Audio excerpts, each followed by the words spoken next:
After dying from illness and opening my eyes again, I found myself back in the year I came of age. The first thing I did after being reborn was to wait for the husband I deeply loved in my previous life to come and propose, but to my surprise, I received the news that he had married someone else. It turned out that my husband had also been reborn, and in this life, he chose to marry his first love, but he didn't know that with his mediocre talent. His smooth rise to prominence in his previous life was all thanks to my strategies. Since he chose to abandon me, I'd like to see how he fares in this life without me. Hello, everyone, welcome to my channel. Subscribe us to read wonderful stories every day. Now the story begins. In the 10th year of Yonghua, the current Prime Minister Jiang Mengji passed away from illness at the age of 61. 1 month later, his wife, Madame Leng, also died of illness.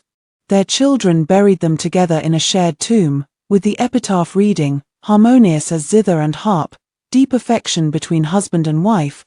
The couple walked through life hand in hand, leaving behind a beautiful tale in the Jing dynasty, with everyone praising their marriage as a match made in heaven. As the heroine in this beautiful tale, I thought so too. At least, that was the case before I opened my eyes again. So when I found myself reborn back to the age of 15, my heart was filled with irrepressible joy, eagerly awaiting the Jiang family to come and propose marriage day after day. In my previous life, just after my 15th birthday, Jiang Mengji's parents had invited an official matchmaker and brought generous gifts to ask my father and mother for my hand in marriage.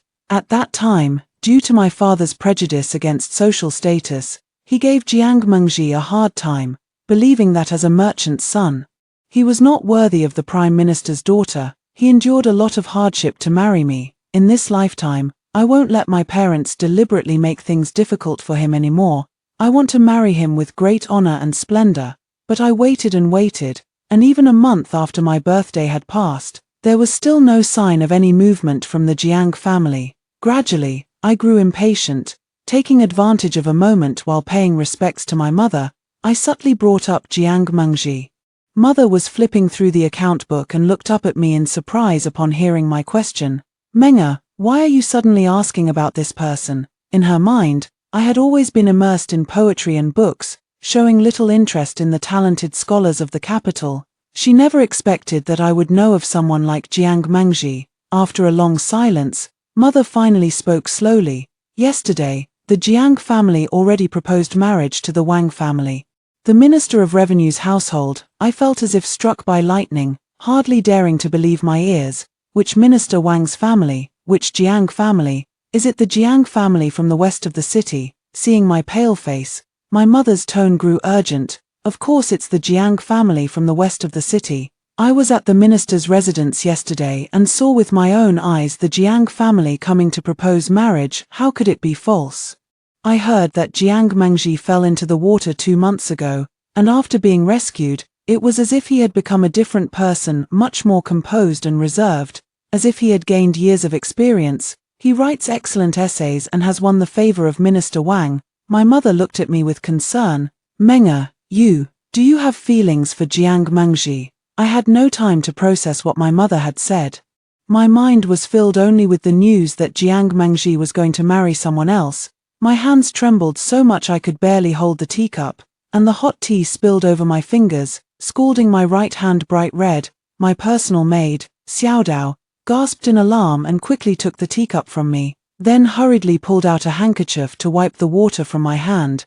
"Miss, are you all right?" Mother sighed. "Although the Jiang family are merchants, now that Jiang Mengji has caught the eye of Minister Wang, the Wang family might be willing to form this marriage alliance. However, I noticed that Minister Wang's wife still seems to have some reservations about the Jiang family's background. If you truly have feelings for him, your father and I could swallow our pride and find a suitable matchmaker to sound out the Jiang family. It's just that the Jiang family has now climbed up to the minister's mansion. I'm afraid." I didn't respond. Quickly rising and returning to my own courtyard, "Miss, the Wang family just sent an invitation, asking you to attend their flower viewing banquet tomorrow." Seeing my distraught appearance, Xiaodao cautiously asked, "In your current state, should I have the steward decline on your behalf?" "Miss, the Wang family just sent an invitation, asking you to attend their flower viewing banquet tomorrow." Seeing my distraught appearance, Xiao Dao cautiously asked, "In your current state, should I have the steward decline on your behalf?" "No need," I took a deep breath, a cold glint flashing in my eyes. "Go tell the butler that I will be there on time tomorrow. I want to see for myself what exactly is different in this second chance at life. You look truly beautiful today, miss," Xiao Dao said as she placed the last pearl-inlaid kingfisher feather hairpin in my hair, her admiration genuine. I looked at my reflection in the mirror, the gloom in my eyes from yesterday was gone.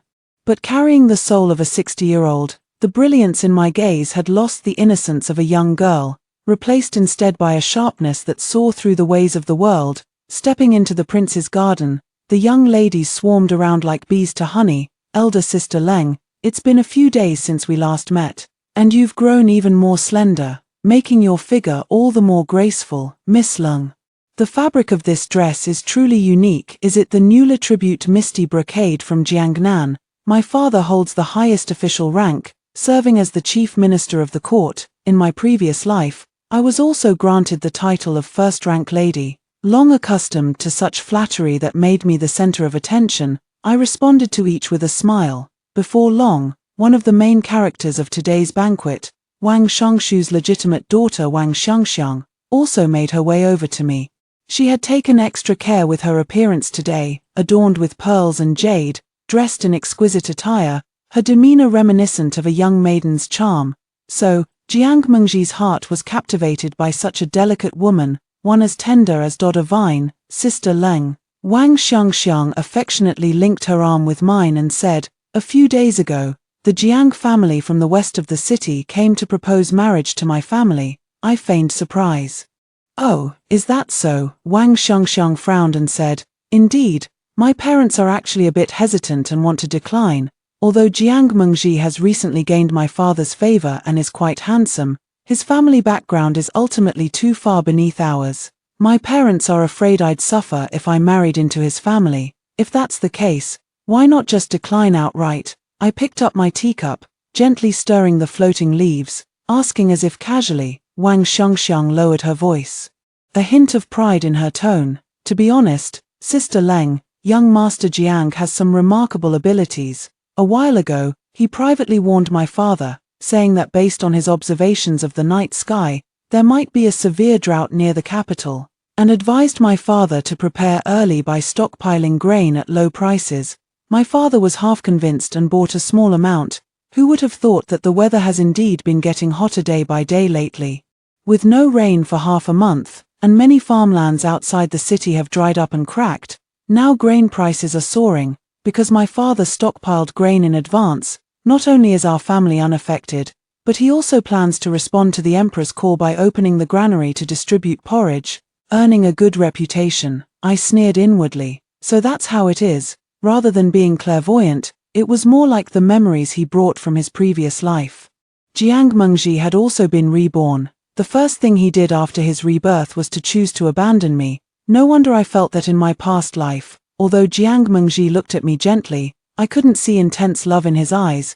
It turns out his heart belonged to someone else. I even recall that in my past life, there was a time when Jiang Mengji lost control of his emotions in the study, drank himself into a stupor, and smashed everything in the room into a mess. At the time, I thought it was because he had been impeached by the court officials and was deeply troubled. Now that I think about it, that day was exactly the day Wang Xiangxiang got married. With the one he loved marrying someone else, how could he not be heartbroken and drown his sorrows in alcohol? I couldn't help but let out a soft chuckle. "Miss Leng, what are you laughing at? What do you think I should do?" Wang Xiangxiang looked at me with some confusion, as Miss Wang said, "If Jiang truly has great talent, marrying him might not be a bad match after all." Wang Xiangxiang, having received a satisfactory reply from me, happily went off to chat with the other young ladies. This trip was truly worth it for me. If I hadn't come, I would still be foolishly clinging to the decades of marital affection from my past life, unable to let go of Jiang Mengji, and might have even begged my parents to fight for me. Now, everything from the past life feels like fleeting smoke, leaving only endless mockery. He, Jiang Mengji, believes he will be happier without me, thinking that with the foresight of rebirth, he can effortlessly rise to success and marry the one he truly desires. then I shall grant his wish. I want to see just how far he can go, relying solely on those memories from his past life, without my careful planning and without the Cold family's unwavering support behind him. In our previous life, how many open and hidden attacks did I shield him from? How many troubles did I settle for him, fearing it might wound his male pride? I never mentioned any of it. And what did he do? He remained completely in the dark, truly believing that his smooth official career and steady rise to success were all due to his own efforts and talent. Fine, this is just perfect.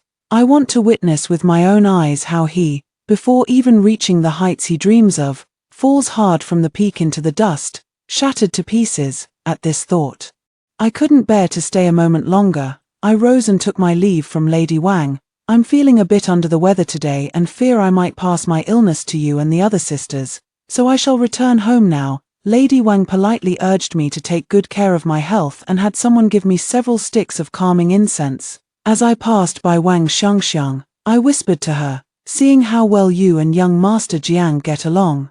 I suppose it won't be long before we get to celebrate your wedding with him. Wang Xiangxiang glanced at me shyly and gave a vague response. Her expression was one I knew well, the look of a young maiden in love. It seemed their marriage was as good as settled, back at the estate, since I hadn't eaten much at the banquet.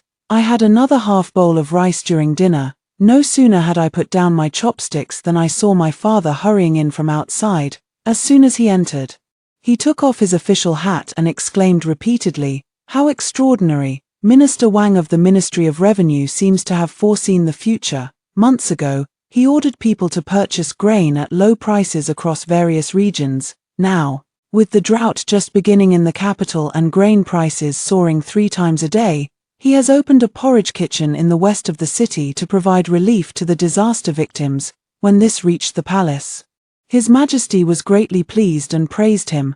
The Wang family has now become a favorite in the Emperor's eyes. I gave a light smile and took a sip of tea. Father, is the porridge distribution in the west of the city being handled by Magistrate Wang of Yongping County? I asked. I remember this Magistrate Wang was a notoriously corrupt official. Father Lung looked at me in surprise. Menga, this matter was just decided recently. How do you know about it so clearly? I set down the teacup and said, Father, don't worry, that Magistrate Wang is notorious for taking advantage of every opportunity. With such a large piece of fat meat delivered right to his mouth, I absolutely refuse to believe he could resist profiting from it. I'm afraid this disaster relief porridge won't last more than a few days before trouble arises. Father was half convinced by my words, but with no other options, he could only wait quietly for the right moment. Jiang Mengji and Wang Xiangxiang's wedding date was quickly set for the 6th of this month. I checked, today is the 1st. The wedding was arranged in such a hurry. It seems the Wang family has tasted the benefits and can't wait to tie Mengji down completely through this marriage. Jiang Mengji has also been restless lately. Relying on Minister Wang's support and his own achievements in stockpiling grain for disaster relief, he has been frequently attending gatherings of scholars and literati.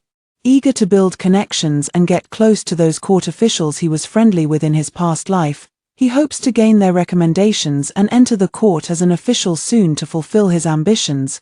I took Xiao Dao to our usual Nichang pavilion to pick out new rouge and cosmetics. Just as we reached the entrance, I heard a voice from behind, somewhat cool and deliberately distant. Miss Lung. I paused in my steps. I had heard this voice for decades, and I didn't need to turn around to know it was that bastard. Jiang Mengji walked up to me. He had spotted me the moment he stepped out of the tea house. He halted, approached, and stared at me with icy eyes, convinced I had deliberately followed him.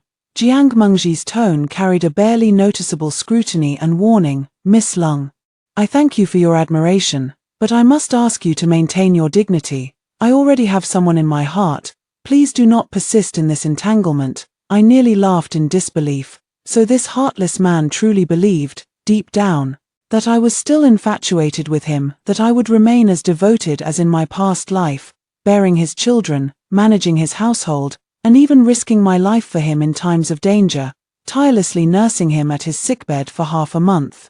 I didn't even bother with him, stepping around him to enter the shop. Jiang Mengji, however, blocked my way, looking as though he wouldn't let me leave until we had this settled today. Master Jiang, I said, my voice low but clear enough for him to hear. You are now a man with a marriage engagement. Please choose your words carefully. To casually involve an unmarried young lady and tarnish my reputation, I, Leng Meng, still intend to marry, if my name is ruined because of this. Can you bear the responsibility? Jiang Mengji's face stiffened. Clearly, he hadn't expected me to be so sharp-tongued and to turn the tables on him. Just at that moment, Wang Xiangxiang also walked over from the silk shop not far away, accompanied by her maid, and immediately spotted Jiang Mengji confronting me. She hurried forward, affectionately linking arms with Jiang Mengji, and feigned surprise as she looked at me. Oh, Sister Leng, so you and my husband are acquainted. Although they were engaged, Wang Xiangxiang was still an unmarried woman, and calling Jiang Mengji husband already violated the rules of female propriety. I couldn't be bothered to correct her form of address, only wanting to quickly get away from these two people. Jiang Mengji took a deep breath, suppressing the displeasure in his heart, and turned to Wang Xiangxiang with a gentle expression. Before today, I had never had any interaction with Miss Leng. Jiang Mengji was eager to clear his name with me, afraid that Wang Xiangxiang would misunderstand. I paused in my steps as I was leaving, deciding not to let this heartless man off so easily. Pitifully, I complained to Wang Xiangxiang, Sister Wang, you must stand up for me. I was just peacefully looking at the rouge and cosmetics in the shop when your husband suddenly blocked my way and wouldn't let me in.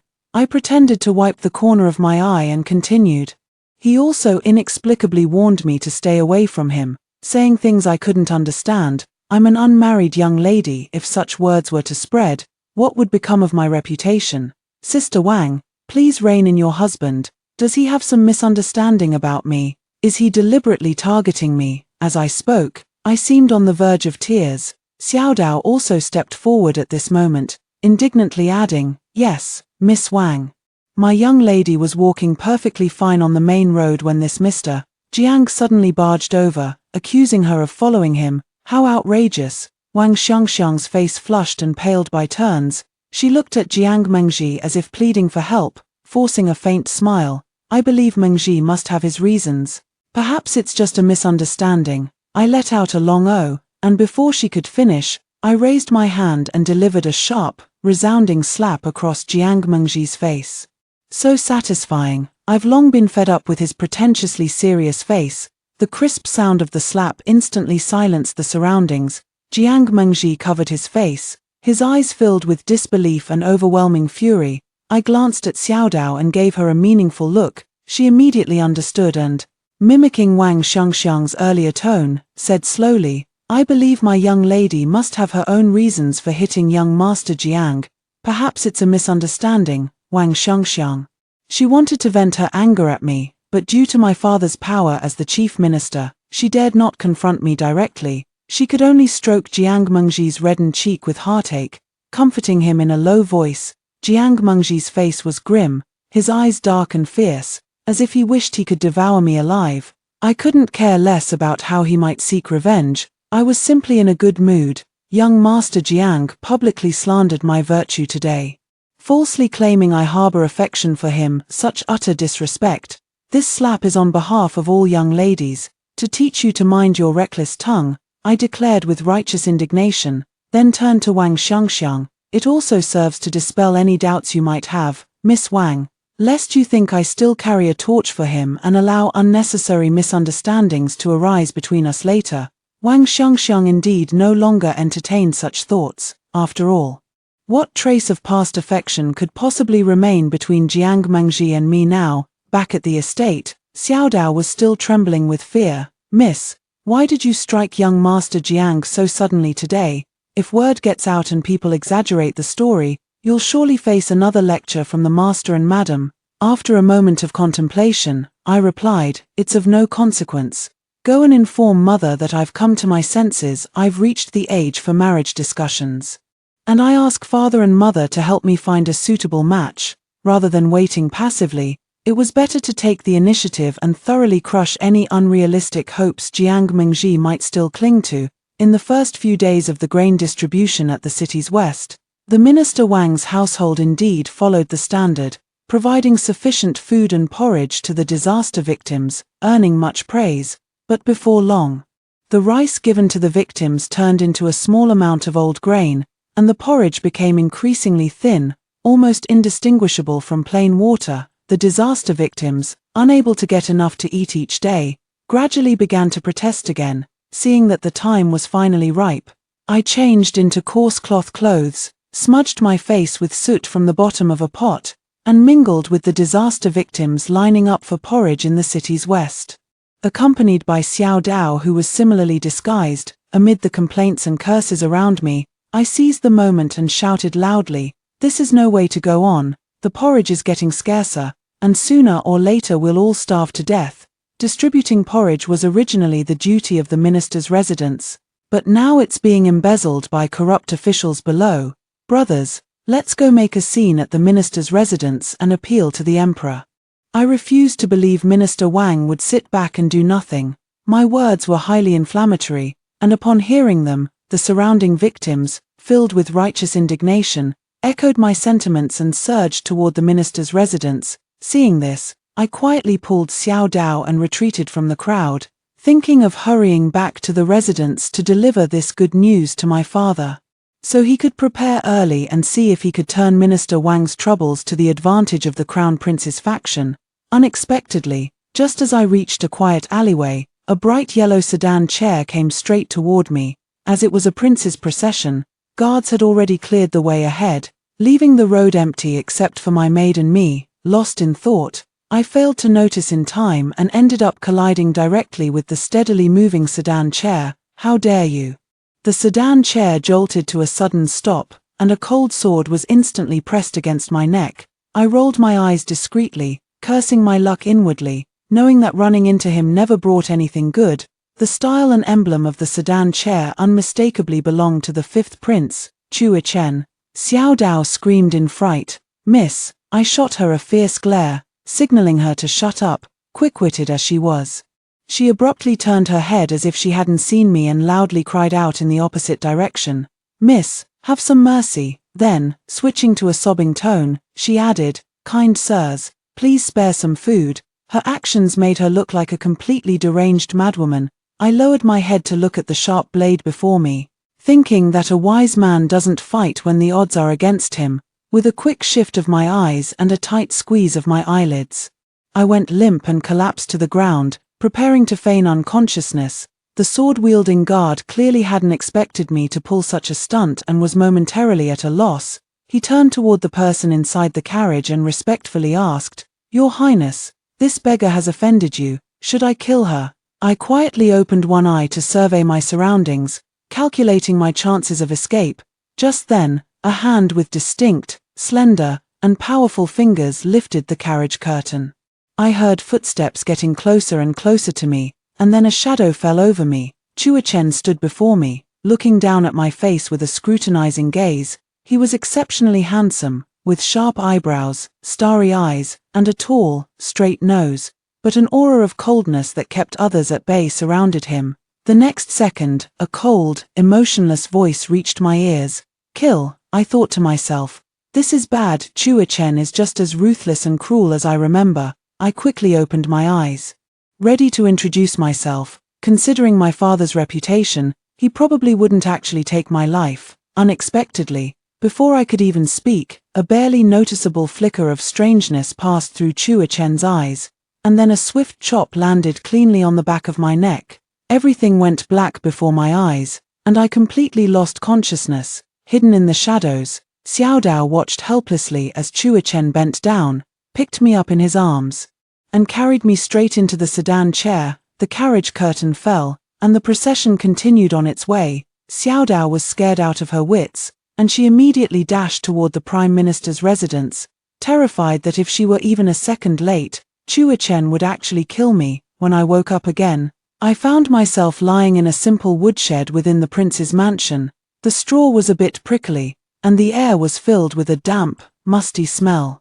I patted my chest in relief. Thank goodness, I was still alive. I can't just die without knowing why. I have to live to see how miserable Jiang Mengji's end will be. Awake, a cool voice came from above. I looked up to see Chua Chen sitting on a pile of firewood with his arms crossed, watching me expressionlessly. I didn't have time to think about why he hadn't killed me. I quickly scrambled up from the ground, brushed the dust off my clothes, and tried to introduce myself to get on his good side. Fifth brother, I'm Lung Meng. To my surprise, Chua Chen let out a light scoff, a hint of mockery in his eyes. She would never call me brother like that. Me, calling you brother won't work either. You're so hard to please. I quickly racked my brain, trying to recall if there was any shared secret between me and this Chua Chen that could bring us closer. Aside from the fact that he was a prince and I was the daughter of a minister, a relationship defined by hierarchy, a sudden inspiration struck me, and I blurted out, "Don't you remember me, fifth brother? I wet your bed when I was little." As soon as these words left my mouth, Chua Chen's face darkened noticeably, and he glared at me with displeasure. "Shut up." He paused, his tone still icy. "Even if you are Lung Meng, you'd better behave and wait for the chief minister to come and fetch you himself." I replied with a hollow smile. "All right, thank you, Your Highness the Fifth Prince." "Your Highness the Fifth Prince," I spoke cautiously. "This firewood shed is really uncomfortable. May I move to a guest room, or any clean room would do?" He looked me up and down disdainfully, taking in my dirty beggar's outfit, and asked, "Why aren't you calling me fifth brother anymore?" "I'm afraid Your Highness might not be used to it." "I'm quite used to it. Call me that again, and if I'm satisfied, you can choose any room you like." A wise man knows when to yield, so I quickly called out, "Fifth brother, move in then." After a pause, he added, "By the way, clean yourself up and change into decent clothes. Don't disgrace the eyes of this prince's residence." Meanwhile, outside the minister's residence, the agitated victims, stirred up by me, picked up stones and rotten vegetables from the ground and hurled them at the tightly shut gates of the minister's residence. Curses and cries blended into a chaotic uproar. Inside Minister Wang's residence, Minister Wang was as anxious as an ant on a hot pan, pacing frantically in his study. "My lord, what should we do now?" Lady Wang also wore a panicked expression. Jiang Mengji stood to the side, his expression equally grave. He hadn't expected the situation to escalate to this extent. "I thought that with my foresight, stockpiling grain and distributing porridge would earn my father-in-law a good reputation and pave the way for my own official career. Little did I know such a major blunder would occur in the actual execution. Father-in-law, there's no need to worry excessively," Jiang Mengji said thoughtfully. "I only suggested stockpiling a small amount of grain for emergencies, not that you should stake everything on it. Now it seems likely that Magistrate Wang, who was in charge of the porridge distribution, embezzled from it and secretly sold the disaster relief grain at high prices, which is what stirred up public anger." He cursed Magistrate Wang in his heart for his insatiable greed. In his previous life, although this magistrate had engaged in some minor misconduct while overseeing the grain distribution, he had never made such a huge mistake as embezzling disaster relief supplies. Why had he become a different person in this life? Minister Wang stomped his foot and said, "What's the use of saying all this now? The matter has already reached the emperor's ears. The emperor has sent an imperial censor to audit the accounts. If any shortfall is discovered, I'm afraid the emperor will hold us accountable." Jiang Mengji's eyes sharpened, and he made a decisive decision. "At this point, there's only one way. We must buy back all the grain that Magistrate Wang secretly sold, no matter the cost, to cover the deficit. Then, we'll shift all the blame onto Magistrate Wang, claiming we were deceived by him." Minister Wang gritted his teeth.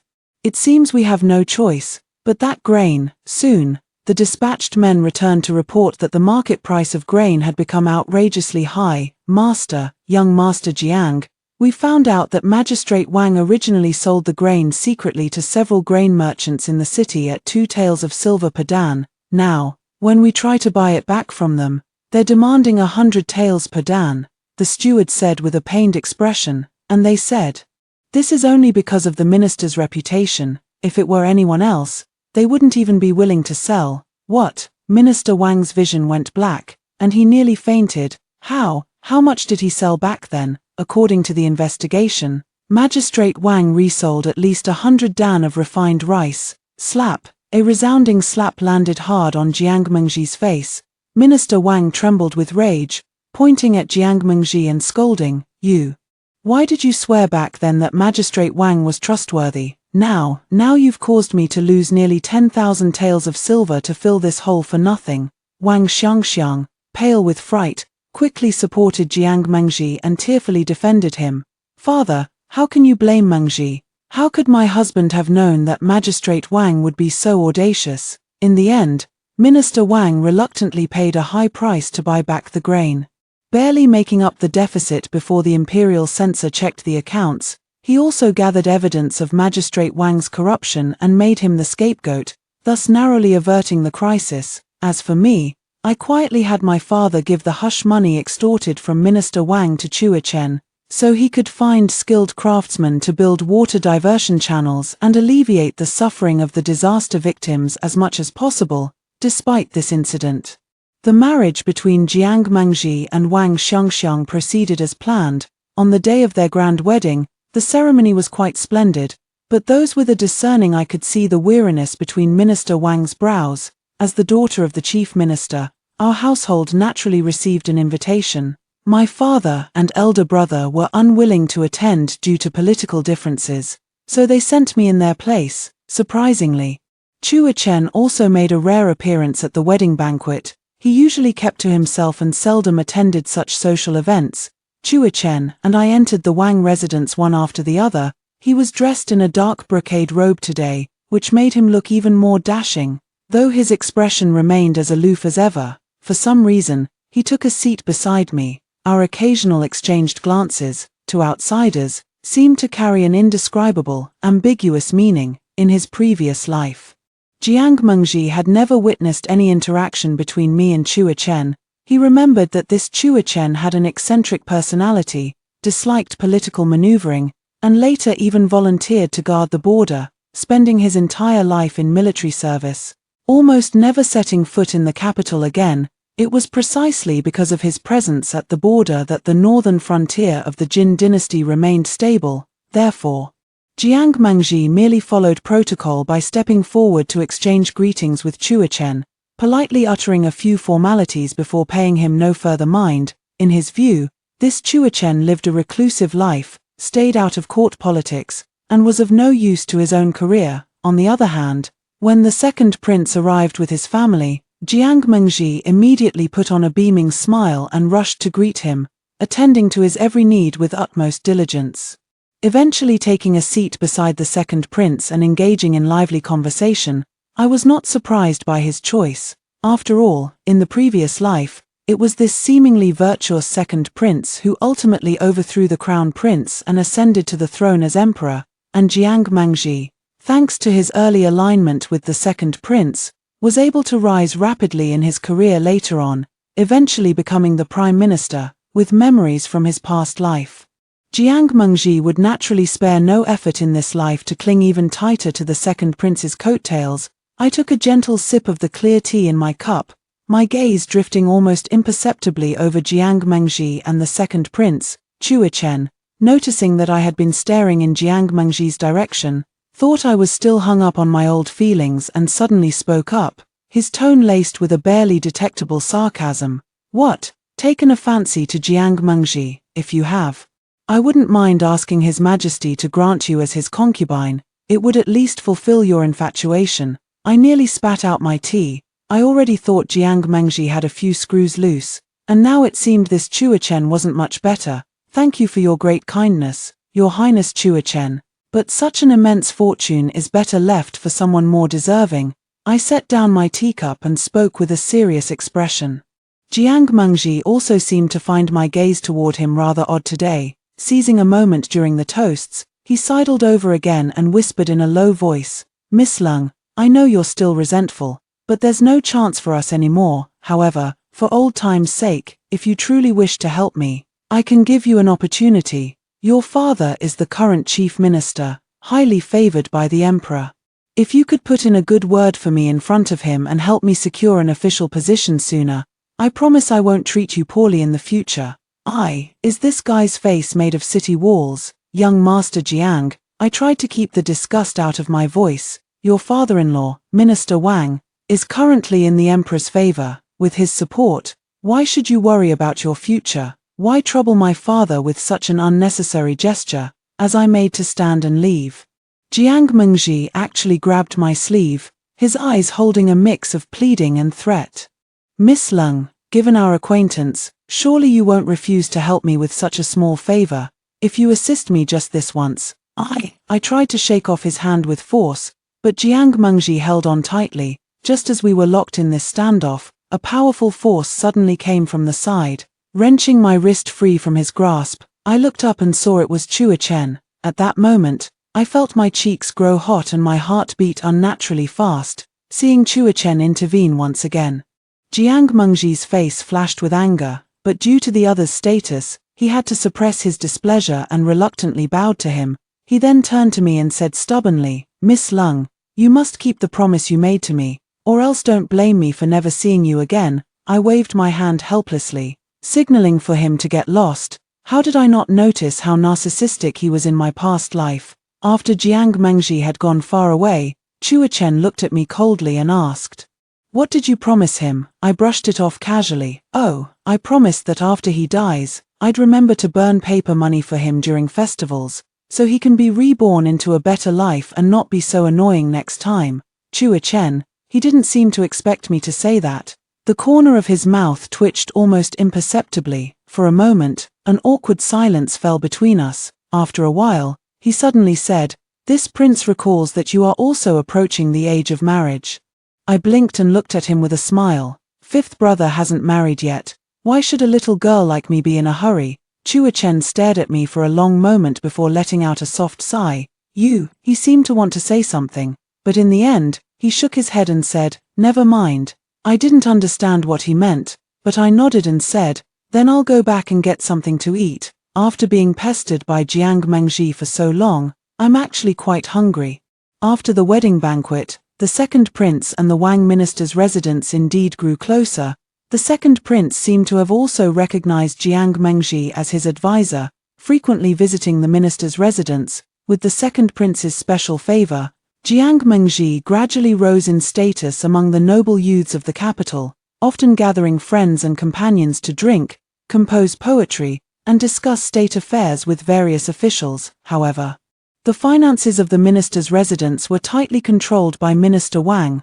Although he appreciated Jiang Mengji's talents, he was not willing to easily hand over the financial authority to his new son-in-law. So, while Jiang Mengji appeared prosperous on the surface, he actually had little extra money to handle the increasingly large social expenses.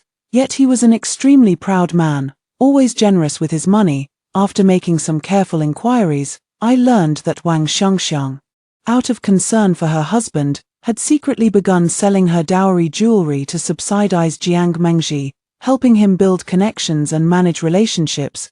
The officials Jiang Mengji was courting were mostly from the second prince's faction, such as the ministers of war and rights. In the previous life, the crown prince was deposed and confined to the cold palace after being exposed for secretly practicing witchcraft to curse the emperor. Looking back now, it's likely that the second prince and Jiang Mengji had a hand in it behind the scenes. Although the crown prince was indeed somewhat weak and incompetent, hardly a wise choice for the throne, he would never have had the nerve or the cunning to use witchcraft to curse his own father. That day, I was taking a short rest in the pavilion of the estate when Chua Chen appeared before me again, unnoticed. "What are you thinking about? You seem so lost in thought," he asked. "I was thinking about the crown prince," I replied. The crown prince and I were not close, but as the empress's legitimate son, he was gentle and kind. Had he not been framed by others, he would never have met such a tragic end. Chua Chen's face instantly darkened, his tone carrying a barely noticeable edge of malice. "Why think of him out of the blue?" I looked at Chua Chen seriously, mustering my courage. "Fifth brother, could you do me a favor?" Chua Chen raised an eyebrow. "Why should this prince help you?" I bit my lip. "The crown prince is also your elder brother. The second prince is ambitious and ruthless if we let him succeed. I fear that in the future." "Then why are you so concerned?" Chua Chen interrupted me, his gaze sharp and scrutinizing. I met his eyes and replied candidly, "For no other reason than justice, and for the Lung family to find a measure of stability in these treacherous court politics. Fifth brother, if you can save the crown prince from peril, no matter who ascends the throne in the future, you will have the merit of protecting the heir. As for compensation, whatever you desire, as long as the Lung family can provide it, we will not refuse." Chua Chen fell silent for a moment, then suddenly said, "Lately, my mother has been urging me to marry with great urgency." I pondered carefully. In his past life, he indeed never married. Could it be there was some unspeakable difficulty? Perhaps a hidden ailment, or a preference for men, not wanting to harm an innocent woman? I nodded thoughtfully. "Fifth brother, rest assured, I will find an opportunity to comfort Consort Yun and help her come to terms with it. After all, such matters are beyond one's control and cannot be forced." Chua Chen's temple twitched as he took a deep breath and said word by word, "What I mean is, I think it's time for me to take a wife." "That's wonderful," I said sincerely. "Fifth brother is such a good person and comes from such a prominent family. There must be many noble ladies willing to marry you." When I was young, I did dislike Chua Chen a bit, partly because he was too handsome, always making everyone around him pale in comparison. His temperament was mischievous and domineering. He caused trouble everywhere with his breathtakingly beautiful face, almost a waste of such looks. Yet, ironically, he had the most admirers among the noble ladies in the capital. Chua Chen stared intently at me. "Then who do you think I should marry?" I thought about it. If he were to marry, there would have to be boundaries between us, and we wouldn't be able to meet and talk as freely as we do now. A strange, indescribable pang of sorrow unexpectedly brushed through my heart. Just as I was about to casually suggest a few names of noble ladies from families on good terms with the lungs and of upright character, I heard Chua Chen speak slowly, his tone leaving no room for doubt. "Go ask His Majesty to issue an imperial decree granting his approval for my marriage to you." "Me, her, this. Isn't this moving a bit too fast?" Seeing my stunned expression, Chua Chen added, "Our marriage would mean an alliance between the chief minister's residence and the fifth prince's estate, enough to counter the second prince. As for the crown prince, I will find a way to protect him." That's actually a pretty good proposal. It's also fine. Marrying Chua Chen is much better than getting entangled with someone like Jiang Mengji again. "Alright," I nodded in agreement, "but you and the second prince have never gotten along, and now with the crown prince's matter, I'm afraid he'll hate you even more deeply." Chua Chen snorted coldly. "He hates me. Does that mean I should be afraid of him?" Not long after, the imperial decree was issued, and my marriage to the fifth prince, Chua Chen, was settled. When Jiang Mengji learned the news, he deliberately found an opportunity to confront me. "Menga, why are you marrying that good-for-nothing Chua Chen? Aside from having a better family background, how is he any better than me? You clearly like me. Why not come to my side? Even if you can't be my official wife, I will definitely protect you and give you the wealth and status you desire." I glanced at him with disdain. Is this man insane? "Lord Jiang, I recall you were devoted to Miss Wang, weren't you? Aren't you afraid your words might hurt her feelings?" Jiang Mengji said indifferently. "Xiang is gentle and understanding. She will comprehend my intentions. For our future, she is willing to make sacrifices." He paused, then added, "I heard you embarrassed Xiang at the Wang family banquet. After all, my humble wife comes from a less prominent background and lacks the experience to understand the etiquette between the palace and noble families. She unintentionally offended you. In this regard, you are indeed more intelligent, proper, and reliable." I couldn't hold back any longer and sneered. "Jiang Mengji, you really are as narcissistic and shameless as ever." Jiang Mengji returned to the minister's residence. The more he thought about it, the more he felt that Leng Meng marrying Chua Chen was a betrayal and humiliation to him. He pushed away Wang Xiangxiang, who discomfort. My memories of last night were somewhat hazy, only recalling that I had been drugged. "And then, fifth brother, was it you who saved me?" I asked with some uncertainty. Chua Chen nodded, the tips of his ears slightly reddening. "You were drugged with her Huan powder. As a prince, I couldn't possibly hand you over to someone else." I didn't feel repulsed. Instead, I breathed a huge sigh of relief. Thank goodness it was him. Chua Chen has a great physique and an absolutely stunning face, by any measure. I didn't lose out. "Leng Meng." Chua Chen suddenly called my name with a serious tone. Now that we have become husband and wife in reality, may I ask for a proper status from you?" He looked at me, a trace of nervousness in his eyes. "Why?" Chua Chen licked his lips. "Since I was 7 years old, I have had feelings for you." 7 years old. It was the first time I met Chua Chen. I turned my face away, finding it absurd. At that time, my teeth hadn't even fully grown in, and I still wet your bed. How could you have liked me? It was when you, to make amends, forced your lifelock onto me and said you were willing to take care of me for a lifetime, so I had sold myself off that early. I looked at his handsome face, recalling his tenderness and loss of control from last night, as well as his cautiousness at this moment, and nodded with a smile. I'm willing to give you a title. A few days later, the second prince colluded with some important court officials in an attempt to force the emperor to abdicate and seize the throne. As his key advisor, Jiang Mengji was naturally deeply involved. However, I had long been aware of their plan. I informed Chuachen of the second prince's scheme in advance. Chuachen joined forces with ministers loyal to the emperor, setting a trap to catch them all and crush the second prince's conspiracy in one fell swoop. In the end, the second prince was ordered to commit suicide, while Jiang Mengji, Minister Wang, and others were sentenced to immediate execution. The Wang and Jiang families were to be exterminated to the 9th degree according to the law. Wang Xiangxiang, being within the 9th degree of relation, was also scheduled for execution alongside Jiang Mengji on a chosen day. The day before the execution, Jiang Mengji roared in the dungeon, "I want to see Leng Meng. I want to see Leng Meng." I stood in the dark, damp prison, separated from him by a cold iron bar, as if 100 years had passed between us. He was wearing a prisoner's uniform, his hair disheveled, his face covered in filth, no longer the spirited man he once was. "Menga, Menga, save me. As long as you get me out of here, I'm willing to serve you like an ox or a horse for the rest of my life. To be your slave." He saw me, as if grasping at the last straw, rushed to the railing, pleading with tears streaming down his face. I watched him quietly, looking at his still deluded face, feeling a deep calm within. "Jiang Mengji, from the moment I woke up after my rebirth, I thought you would come to propose to me just like in my past life.